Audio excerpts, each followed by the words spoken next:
Ay dadakaw na tayo kay Stephen Curry.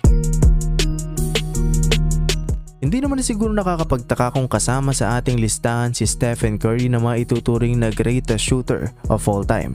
Talaga namang napakabisa at hindi talaga matatawaran ng kanyang angking galing sa Beyond the Arc. Sa 13 taon niyang paglalaro sa NBA, marami talaga siya mga clutch plays na talaga naman tumatak sa mga fans. At isa na nga dito ay yung nangyari noong February 27, 2016. Kalaban nila ang Oklahoma City Thunder, tabla sa 180 ng score. Matapos ngang ma-secure ni Andre Iguodala ang rebound ay agad niya ding ibinigay ang bola kay Stephen Curry.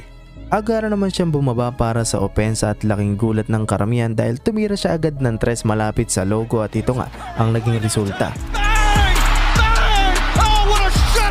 Big credit din mga repa kay Steve Kerr dahil sa kabila na meron pa silang timeout noon ay mas pinili niya na lamang na wag gamitin ito at magtiwala na lamang kay Stephen